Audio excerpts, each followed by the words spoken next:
할렐루야. 오늘 함께하는 모든 분들 위해 주님의 사랑과 은총이 함께하실 간절히 축복하며 기원합니다. 오늘 말씀 제가 뭐 따라합니다. 믿음의 사람 아브라함. 믿음의 사람 아브라함이라는 제목으로 함께 말씀의 은혜를 나누겠습니다. 귀한 깨달음이 어떤 말씀을 통한 삶의 변화가 우리의 삶에 함께 하시길 간절히 축복하며 기원드립니다. 우리가 계속해서 믿음의 사람들을 나누고 있습니다. 히브리서 11장을 중심으로 오늘은 이 아브라함의 믿음에 대해서 함께 묵상하도록 합니다. 믿음장인 히브리서 11장은 믿음의 선진들을 소개하고 있는데 아브라함 이전에 3명의 믿음의 조상들을 소개해주고 있습니다. 바로 아벨과 에녹 그리고 노아였습니다. 이 3명의 믿음의 유업을 받은 믿음의 사람들은 각각의 특징이 있었습니다. 아벨은 예배하는 믿음이었습니다. 그리고 에녹은 하나님과 동행하는 자였습니다.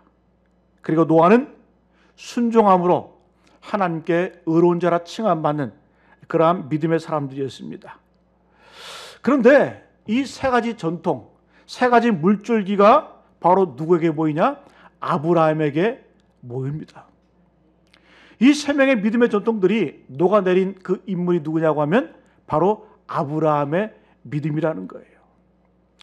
여러분 잘 아시다시피 아브라함에게는 아벨의 예배하는 믿음이 있었습니다. 창세기를 보게 되면 아브라함은 가는 곳마다 하나님께 제단을 쌓고 예배했습니다.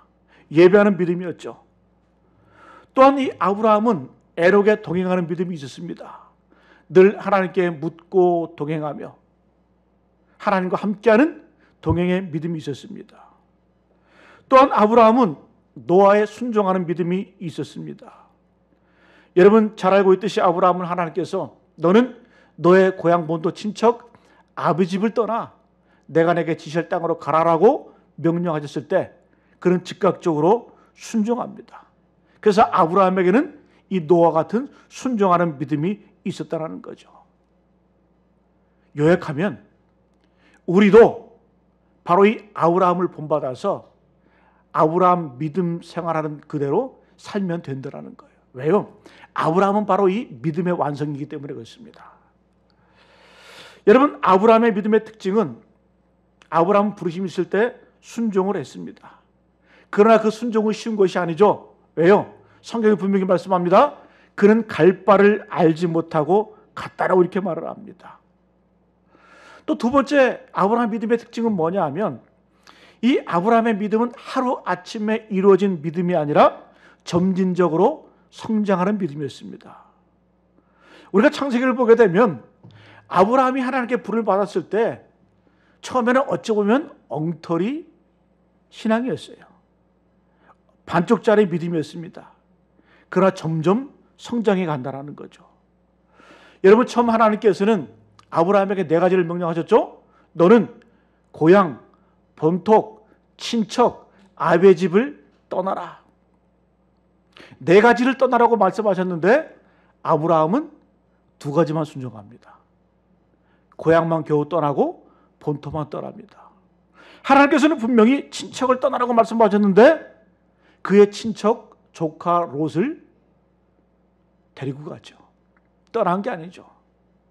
또한 하나님께서는 그를 향해서 아비의 집을 떠나라 이렇게 말씀을 하셨는데 이 아브라함은 아이의 아버지 데라를 모시고 갔죠. 그러니까 완전한 순종이 아닙니다. 그리고 하나님이 지시한 땅으로 가라고 분명히 말씀하셨는데 하나님이 지시한 땅으로 간 것이 아니라 그는 먼저 하란에 머무릅니다. 하나님께서 예배하신 가나안 땅도 아니고 또 떠나왔던 갈대우르도 아니고 어정쩡한 땅 하란 땅에 머물렀다는 거죠. 그러니까 아브라함도 이게 먼저 보게 되면 완전한 믿음이 아니었다는 거죠. 반쪽짜리 믿음이었다는 거죠. 그러나 우리가 아브라함의 삶을 보게 되면 그는 점진적으로 성숙하는 그러한 믿음인 줄로 믿습니다. 여러분 우리도 마찬가지예요. 우리도 마찬가지입니다. 지금은 부족합니다. 연약합니다. 엉터리 같습니다.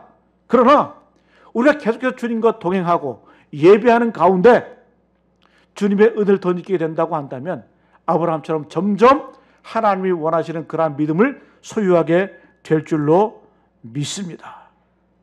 그래 우리가 하나님의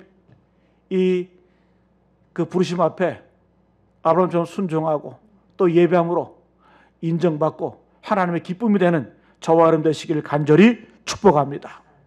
먼저 우리는 아브라함의 믿음을 몇 가지로 묵상해 보고자 합니다. 자, 아브라함 믿음은 어떤 믿음이었을까?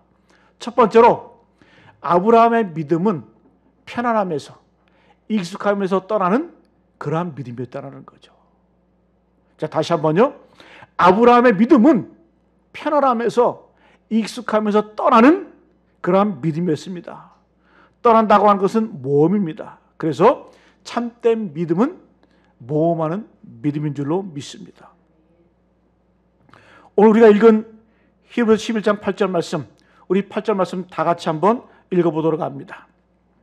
믿음으로 아브라함은 부르심을 받았을 때에 순종하여 장래 유업으로 받을 땅에 나아갈새 갈 바를 알지 못하고 나아갔으며, 믿음으로 아브라함은 순종해서 나갔다 그래요. 떠났다 그래요. 그러나 갈 바를 알지 못했다고 얘기를 합니다. 갈 바를 알지 못했다, 이 얘기는 바로 모험이라는 거죠. 모험. 한 번도 가지 않은 길, 모험을 하는 겁니다. 그래서 아브라함의 이 모험적인 믿음의 특징은 자신의 그 익숙한 것, 편안한 것에서 떠나는 그러한 믿음이라는 거죠. 여러분, 그래서 우리가 이 아브라함의 모험을 두 가지로 요약을 하면, 아브라함은 첫 번째로 떠나는 모험이에요. 떠나는 모험. 떠나는 거예요. 그리고 또 한 가지 모험이 있어요. 그건 뭡니까? 바로 새로운 것을 향해서 나아가는 믿음. 그래서 떠나는 모험이 있고 나아가는 모험이 있습니다. 여러분, 우리 인간의 본성에는 두 가지가 있어요. 우리 인간에게는 두 가지 본성이 있는데, 사람들은 어떤 본성이냐? 첫 번째로 안주하는 걸 좋아해요. 머물러 있는 걸 좋아합니다. 익숙한 것을 좋아합니다. 그러나 동시에 우리 인간에게는 모험이 있는데, 바로 본성인데 바로 모험하는 그런 본성이 있습니다. 그래서 하나님께서는 우리 본성을 자극을 하세요. 떠나라. 새로운 것을 향해서 나아가라. 우리의 모험, 이 본성을 자극한다는 거예요. 그래서 믿음으로 산다고 하는 것은 떠나는 겁니다.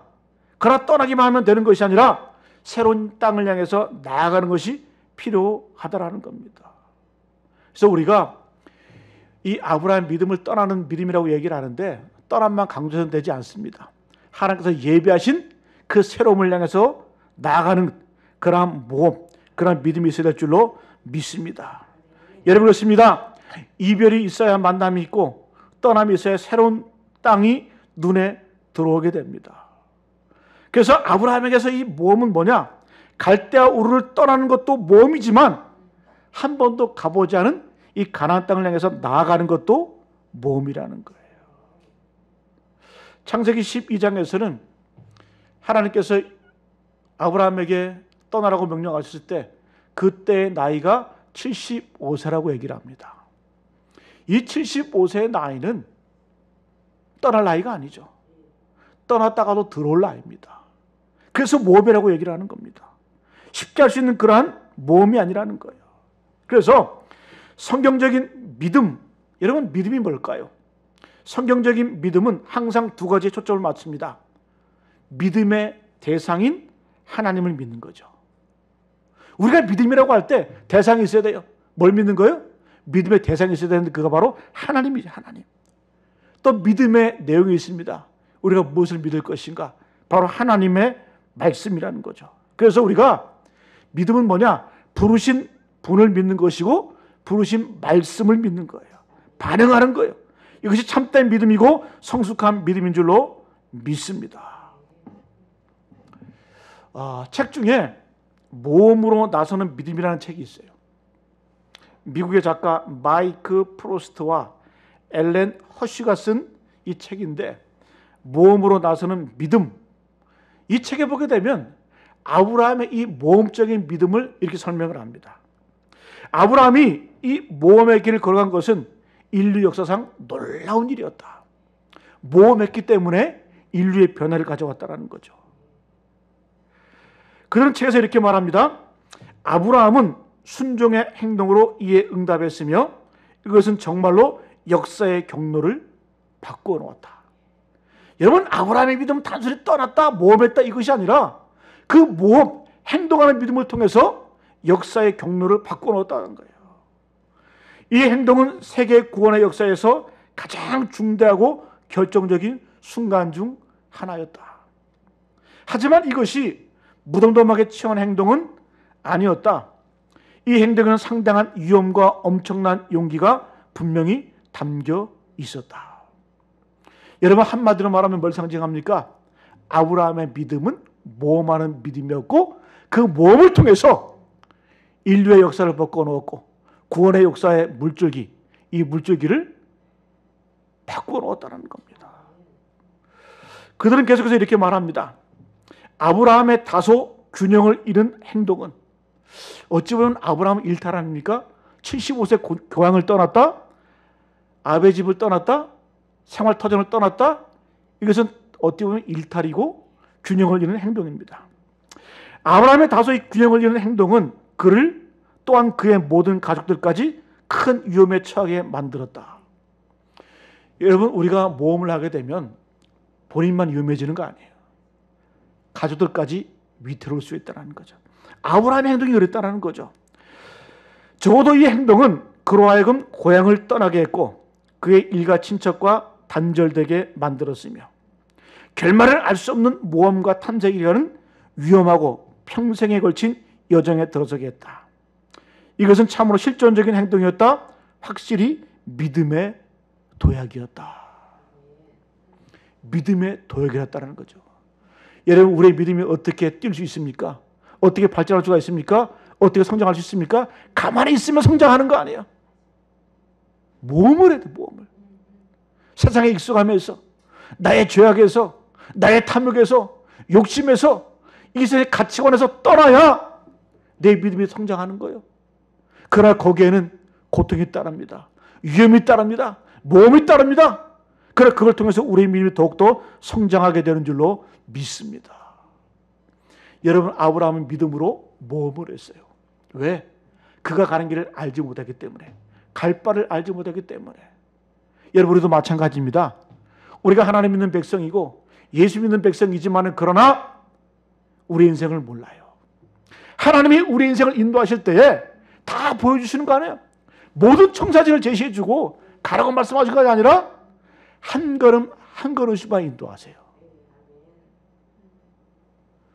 여러분, 이스라엘 백성들이 광야에서 행진할 때 하나님께서 구름기둥과 불기둥으로 인도하셨어요. 근데 여러분 잘 보세요. 구름기둥과 불기둥은 멀리 보는 게 아니에요. 불기둥이 섰다고 해보세요. 불과 100m 이내만 볼 수 있는 겁니다. 여러분, 하나님이 우리를 인도하실 때에 다 보여주시는 것이 아니라 너희 몰라도 돼. 다만 나와 한 걸음 한 걸음씩 동행하면 돼. 그게 믿음의 여정이고 그것이 바로 순종의 길이라는 겁니다. 사랑하는 교회 여러분, 아브라함은 모험을 했어요. 왜 모험일까요? 갈 길을 다 알면, 내가 어디 가는지 다 알면 그건 모험이 아니에요. 그러나 모르기 때문에, 알지 못하기 때문에 모험이라는 거죠. 그러나 그가 당당히 걸어갈 수 있는 그 이유는 뭐였습니까?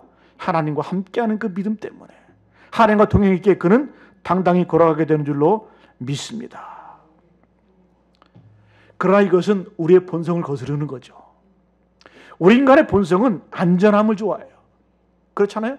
머물러 있는 것을 좋아하고 익숙한 것을 좋아합니다. 그러나 여러분 잘 생각해 보세요. 우리는 안전을 좋아하지만 세상에 안전한 곳이 있을까요? 여러분, 안전한 곳은 없습니다.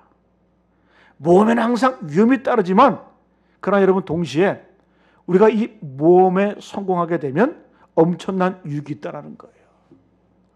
여러분, 이 세상에서 위대한 업적을 이룬 인물들을 보게 되면 그냥 가만히 앉아있는 사람들이 아니었어요. 모험하는 사람들이었어요. 여러분, 헬렌 켈러 아시죠? 그죠? 그런 인생의 삼중고가 있었죠. 볼 수 없었어요. 들을 수 없었어요. 말할 수 없었어요. 그러나 그는 말하기 위해서 사람의 입을 만져가면서 발음을 연습했습니다. 그게 연설하는 거예요. 여러분이 헬렌 켈러가 참 중요한 얘기를 했어요. 그는 이렇게 얘기합니다. 안전이란 대체로 우상과 같다. 여러분, 우리가 안전한 거 추구해 보세요. 그것이 우리의 우상이 될 수 있다는 거예요. 본질적으로 안전은 존재하지 않으며 인간의 후손들은 모두 안전을 경험하지 못한다. 위험을 피하려는 것은 정면으로 위험과 맞서는 것보다 안전하지 못하다. 참 중요한 얘기예요. 우리가 안전하기 위해서 위험을 피하잖아요. 그러나 그것보다 더 안전한 게 뭐냐? 위험과 정면으로 맞서는 게 오히려 더 안전하다는 거예요. 그리고 그는 이렇게 얘기합니다. 인생은 대단한 모험이거나 아니면 아무것도 아니다. 우리가 여러분 인생을 살아가면서 모험하지 않으면, 떠나지 않으면, 새로움을 추구하지 않으면 그 인생은 아무것도 없다라는 거예요. 쓸모없다라는 거예요. 여러분, 좀 아이러니한 얘기지만은 이런 말이 있어요. 가장 안전한 것은 움직이는 것이다. 여러분, 내가 안전한 곳에서 움츠려 있으면 그게 안전할 것 같죠? 여러분, 속담이 이렇게 얘기하는 거예요. 가장 안전한 것은 움직이는 것이다. 여러분, 창조적인 파괴라는 거예요. 창조적 파괴. 우리가 어떤 것을 만들어내고 창조하기 위해서는 먼저 해체가 있어야 돼요. 파괴가 있어야 돼요. 도전이 있어야 돼요. 모험이 있어야 돼요. 실패한다 할지라도 그걸 통해서 우리는 새로움을 만들어간다는 거죠. 여러분, 독수리가 자기 새끼를 키우기 위해서, 자라가기 위해서 어떻게 합니까? 일부 등지를 흔들어 버려요. 망가뜨려 버려요. 새끼는 떨어지면서 죽을 줄 알고 떨어지지만 그러나 날개짓 하면서 일어섭니다. 날아오릅니다. 그것이 바로 창조적인 파괴라는 거죠. 그래서 여러분, 하나님께서는 우리 인간이 안주하는 것을 기뻐하지 않으세요. 성경을 보아도, 인류 역사를 보아도 하나님께서는 한 번도 머물러 있는 것, 안주하는 것을 기뻐하지 않으셨습니다. 여러분, 창세기에 보게 되면 인간들이 바벨탑을 쌓고 우리가 함께 모이자, 흩어짐을 면하자. 그래서 뭘 쌓습니까? 바벨탑을 쌓죠. 그때 하나님께서 어떻게 하십니까? 그들을 흩어버리시죠. 어떻게? 언어를 혼란시켜서 그들을 흩어버리십니다. 그러니까 그 창세기의 그 인류의 근본 역사를 보아도 하나님께서는 머물는 것을 좋아하지 않는다는 거예요. 여러분, 초대 기독교를 보아도 예수님께서 부활승천하신 이후에 우리 신앙인들이 예루살렘에서 열심히 전도를 해요. 예루살렘에 교회가 들어섭니다. 그때 초대교회 성도들은 예루살렘에 안주를 하죠. 그때는 하나님께서는 로마의 디도장군 티투스 장군을 보내가지고 예루살렘 성벽 도시를 다 무너뜨립니다. 돌 위에 돌 하나 남지 않게 다 무너뜨려버려요. 그때 왜 어떻게 됐습니까? 아프고 슬픈 일이지만은 신앙인들이 기독교들이 흩어져서 디아스포라가 되어서 복음의 씨가 되었다는 거죠. 하나님께서는 그 파괴를 통해서, 해체를 통해서, 흩어짐을 통해서 역사하신다는 거예요. 그래서 여러분, 안주하는 것 위험해요. 하나님, 내가 살만합니다. 이대로가 좋습니다. 이거 위험한 신앙이라는 거죠. 여러분, 하나님께서는 가만히 두지 않는다는 거예요. 여러분, 로마가 기독교를 공인하고 국교로 선정한 이후에 이 동로마 소로마를 통해서 기독교의 찬란한 문명을 이룹니다. 그때 하나님께서는 그 찬란한 기독교 문화를 무너뜨리죠. 누굴 통해서요? 이 게르만 야만족을 통해서. 이해가 안 가는 현상이에요. 어떻게 하나님의 도성이 무너지냐? 저 야만인들을 통해서. 그러나 그것은 하나님의 놀라운 섭리가 있었다는 거죠. 하나님께서는 그 파괴를 통해서, 해체를 통해서 그 게르만 민족이 복음을 들고 자기 본토로 돌아갑니다. 그리고 유럽을 변화시킵니다. 무엇으로요? 하나님의 말씀으로, 복음으로 변화시켰다는 거죠. 여러분, 그렇습니다. 안주하는 것은 위험한 거예요. 그래서 가장 안전한 것은 뭐냐? 움직이는 거라는 거죠. 모험이라는 거죠. 신앙도 마찬가지입니다. 떠나는 것은 아파요. 상실해요. 그러나 떠남을 통해서 우리는 믿음의 조정이라는 그 영광스러운 칭호를 얻은 아브라함처럼 우리의 믿음의 역사, 그 믿음의 진보를 이뤄나가게 되는 줄로 믿습니다. 할렐루야. 여러분, 우리가 아브라함 믿음을 본다고 하는 것은 아브라함은 익숙함에서, 편안함에서, 안주하면서 떠나는 모험하는 믿음이었다는 거죠. 두 번째로 이 아브라함의 믿음은 순례자의 영성으로 사는 믿음이었습니다. 아브라함 믿음은 어떤 믿음이냐? 순례자의 영성으로 사는 믿음이었다는 거예요. 여러분, 순례자는 머물러 있지 않아요. 늘 이동합니다. 떠납니다. 히브리서 11장 9절 말씀, 우리 9절 말씀 같이 한번 읽어봅니다. 믿음으로 그가 이방의 땅에 있는 것 같이 약속의 땅에 거류하여 동일한 약속을 유업으로 함께 받은 이삭 및 야곱과 더불어 장막에 거하였으니. 아브라함이 어떻게 했다? 장막에 거했다. 혼자만이 아니라 이삭, 야곱과 더불어서 장막에 거했다. 장막은 움직이는 데 필요한 도구입니다. 이동하는 거예요. 그래서 이 장막은 유목민족에게 가장 중요한 거죠. 반대로 농경민족은 이동하지 않아요. 한 땅에 그냥 정착해서 머물러서 농사짓고 먹고 사는 게 농경문화예요. 그래서 이 유목민족에게 멈춤은 죽음을 의미합니다. 반대로 농경민족에게 떠남은 죽음을 의미하는 거예요. 완전히 상충되죠. 반대죠. 유목민족은 멈추면 죽는 거예요. 반대로 농경민족은 떠나면 죽는 거예요. 여러분, 우리 신앙의 길은 어떤 길일까?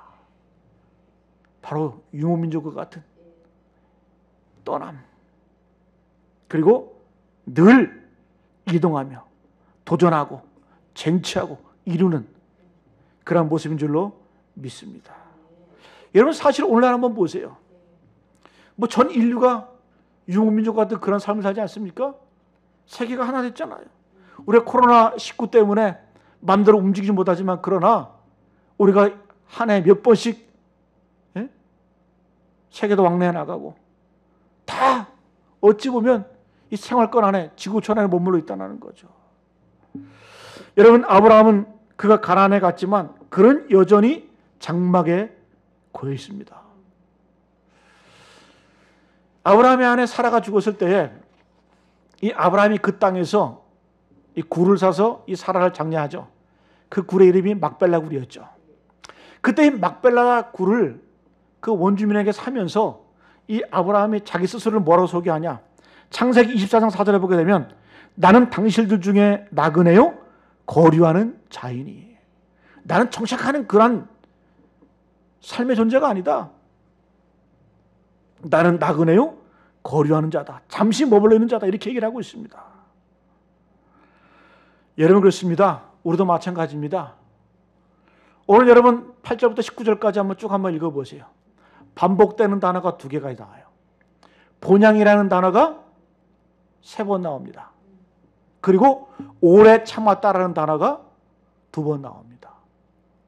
자, 이 아브라함이 14절, 15절, 16절을 보게 되면 아브라함은 본향을 찾았다. 본향을 생각했다. 그러나 더 나은 본향을 사모했다. 이 본향을 사모했다는 얘기는 뭡니까? 지금 내가 이 거하는 것이 진짜가 아니라는 거예요. 온전히 이뤘다이 아니라는 거예요. 여러분 10절에 보세요. 이는 그가 하나님이 계획하시고 지으실 터가 있는 성을 바랐습니다. 여러분, 오늘 말씀 보게 되면 나그네라고 표현되어 있는데 나그네라는 표현보다는 순례자라는 표현이 맞아요. 나그네는 목적지가 없어요. 그래서 순례자는 목적지가 있습니다. 나그네는 방황을 해요. 그래서 순례자는 방황하지 않습니다. 왜? 본향이 있기 때문에. 하나님의 부르심을 받은 존재이기 때문에. 여러분, 아브라함이 장막에 거했다. 이 장막의 특징이 뭘까요? 이 장막의 특징은 뭐냐? 바로 여행한다는 그런 의미인데, 우리가 여행을 자주 다니다 보면 너무 소유가 많으면 안 됩니다. 아니, 소유에 집착하면 안 됩니다. 그런데 여러분 잘 한번 생각해 보세요. 아브라함은 소유가 없었을까? 아니에요. 부자였습니다. 창세기 13장 2절 말씀. 아브라함에게 가축과 은과 금이 풍부하였더라. 가축과 은과 금이 풍부하였더라. 영어로는 very wealthy. 매우 부유했다. 매우 풍부했다. 여러분, 아브라함은 많았지만, 풍부했지만, 그것에 집착하지 않았습니다. 그것에 매여 있지 않았습니다. 그게 중요하다는 거죠. 그런 것에 집착하지 않고 뭐예요? 그것을 사명으로 여겼다는 거죠. 여러분, 창세기를 읽다 보면 아브라함이 전쟁에 나가게 되는데 자기의 이 휘하 있는 부하 군사들을 거느리고 갑니다. 이 아브라함의 휘하에 몇 명의 군사가 있었냐? 318명, 318명의 군사가 있었어요. 이건 하인이 아니에요. 노예가 아니에요. 정예군. 여러분, 이 아브라함에게 그 당시에 300명 이상의 군인이 있었다고 한다고 해서 이거 엄청난 군대를 상징하는 겁니다. 그러면 이 아브라함이 군대를 가지고 이 군사를 가지고 남을 해치는 듯 사용했습니까? 아니에요. 약한 자들을 구원해내고 악한 자를 물리치는 사명을 감당했다는 거죠. 여러분도 마찬가지입니다. 장막에 거주했다니까 뭐 아무것도 없었다, 무소유였다, 그게 아니에요. 소유했지만, 많았지만, 풍부했지만, 그러나 그것을 어떻게 해요? 사명으로 여겼다는 거예요. 여러분, 집착과 사명은 분명히 다릅니다. 그래서 여러분, 우리가 내게 소유하고 있지만, 가진 것이 있지만 가볍게 살 필요가 있는 줄로 믿습니다. 여러분가 여행 가면서 냉장고 들고 가는 사람 보셨어요? 아니죠. 딱 먹을 것만 갖고 갑니다. 그래서 우리도 마찬가지. 우리는 영원한 나라를 사모합니다. 더 나은 번영이 우리에게 있어요. 그래서 우리는 이 땅의 것에 집착하지 않습니다. 여러분, 이 땅의 모든 것에는 유효기간이 있어요. 유통기한이 있어요. 있다가 없어지는 거예요. 여러분, 이 땅에 살면서 집도 있고 돈도 있고 명예도 있어요. 그러면 그것에는 다 뭐예요? 유효기간이 있어요. 유통기간이 있어요. 그래서 어리석은 사람은 이것에 매여 있는 거예요. 돈에 매여 있고 명예에 매여 있고 집에 매여 있고. 여러분, 이것이 끝나고 나면, 육신의 생명이 끝나고 나면 다 아무것도 안 해요. 그래서 우리는 가볍게 사는 것이 필요하다는 거예요. 그래서 우리 그리스도인들은 소유보다 자유를 추구하는 사람들이다. 한번 따라해 볼까요? 그리스도인들은 소유보다는 자유를 추구하는 사람들이다. 우리의 존재 목적은 소유가 아니에요. 뭐예요? 자유함에 있다는 거. 자유함에 있다. 여러분, 그러나 많은 사람들이 소유한다고 하면서 소유에 의해서 소유되어 버려져요. 다시 한번요. 많은 사람들이 소유한다고 하면서 그 소유에 의해서 소유되어져 버린다는 거예요.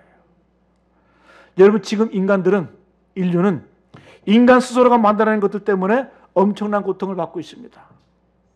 원자폭탄, 인간이 만들어낸 거 아니에요? AI, 특별히 스마트폰. 잘 보세요. 스마트폰이 얼마나 대단한 겁니까? 우리가 컴퓨터 하나 두고 다니는 거예요.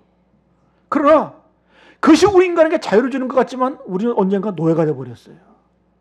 여러분, 사람도 한번 보세요. 버스 한번 타보세요. 다 앉아서 이거 보고 있어요. 앉아보세요. 커피숍에 앉아서도 이거 보고 앉아있고, 운전하면서도 보고. 노예죠, 노예. 소유되어져 버렸다는 거죠. 여러분, 애기들 킬 때도 어때요? 밥 하나 먹이려면 스마트폰 던져줘야 밥 먹어요.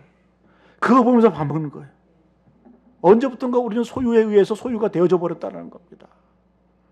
노예가 된 거죠, 노예가 된 거죠. 어딜 가나 이것만 보고 있어요. 아침부터 저녁까지. 이거라면 스마트폰 없으면 불안하잖아요. 잘 때도 옆에다 두고 자잖아요. 모시고 자잖아요. 품고 자고. 여러분, 주님과 이렇게 동행해 본 적 있어요?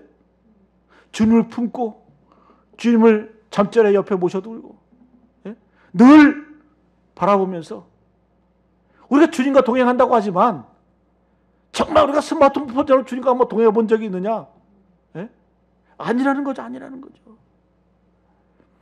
사랑하는 교회 여러분, 이 땅인 것에 좀 더 가볍게 되길 바랍니다. 가벼워져야 되는 거예요. 무거우면 자유할 수 없어요. 날 수 없어요. 여러분, 새는 높이 날기 위해서 뼛속까지 비운다 그러잖아요. 그죠? 그래서 우리가 자꾸 내려놓는 연습, 비우는 연습.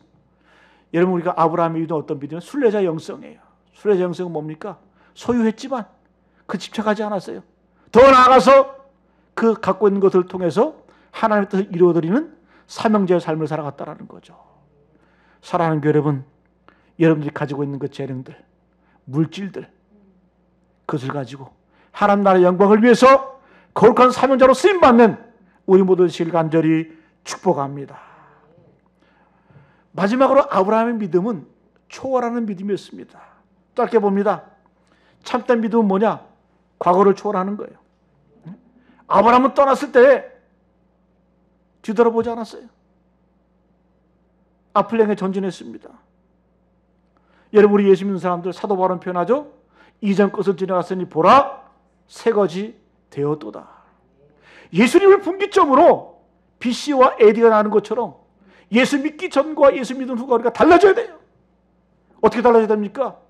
과거는 잊어버리고 새로운 표대를 향해서 주님 주시는 은혜를 향해서 나아가는 그러한 믿음의 소유, 그러한 믿음을 갖게 되기를 간절히 축복합니다. 그래서 참된 믿음은 과거를 초월한다.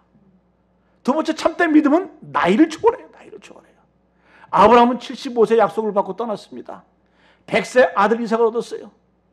여러분 잘 아시는 갈렙은 85세 나이에 이 산지를 내게 주옵소서. 내가 싸워서 취하겠습니다. 여러분, 그래서 늙었다고 하는 것은 나의 문제가 아니에요. 생각이 늙으면 그 늙은 거예요. 안주하고 머물고 편안함에 익숙하는 그 순간 늙었다라는 거죠. 그래서 여러분, 믿음은 뭐냐? 과거를 초월하는 것이고 나이를 초월하는 것이고, 그리고 참된 믿음은 육체의 한계를 초월합니다. 아브라함은 늙었어요. 그러나 그 육체를 초월해서 아들 이삭을 선물로 받습니다. 그 약속을 성취하게 되는 거예요. 여러분, 하나님께 쓰임받는 사람들은 다 건강했던 것 아니잖아요. 사도 바울 잘 아시잖아요. 육체의 가시가 있었어요. 종합병원이었어요. 그 육체의 가시, 그 육체의 질병 때문에 덕이 안 되기 때문에 하나님 내 질병 고쳐주십시오. 3번씩이나 죽음을 무릅쓰고 기도했습니다.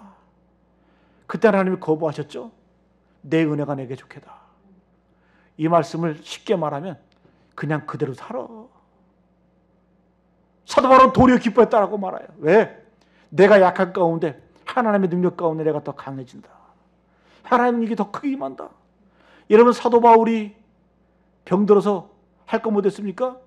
오히려 건강한 사람보다 강건한 사람 더 큰 일을 했어요. 그리고 그가 죽을 때에도 병들어 죽지 않았어요. 순교해서 죽었습니다. 여러분 명심하세요. 사명 있는 한 죽지 않습니다. 죽음이 들어오시죠? 걱정하지 마세요. 내게 사명이 있으면 그 인생은 죽지 않아요. 죽어서도 말해요. 아벨처럼. 그리고 참된 믿음은 환경을 초월합니다. 떠남으로 새로운 향해서 나아갈 때 평탄하지만 않았습니다. 수많은 위험이 있었고 수많은 어떤 적의 위협, 자연환경의 어떤 그런 환경적인 조건들이 제약을 받았습니다. 그러나 여러분, 참된 믿음은 환경을 초월한다는 거죠. 창세기 42장에 보면 요셉 얘기가 쭉 나오죠. 요셉은 3가지 악조건을 경험했어요. 타양살이, 종살이, 깜빵살이. 인간이 겪을 수 있는 최가지 악조건을 다 경험한 거예요. 어렸을 때 팔려가가지고 타양살이 했잖아요. 그 당시에 고향을 떠난다고 하는 건 죽는 거예요. 종살이 했잖아요, 가가지고. 그리고 심지어 억울한 놈을 쓰고 감옥살이까지 했습니다. 그러나 요셉은 그 환경을 초월했습니다. 극복했습니다. 저는 이 말씀 참 좋아요. 창세기 49장 22절 말씀. 요셉은 무성한 가지 곧 샘 곁에 무성한 가지라.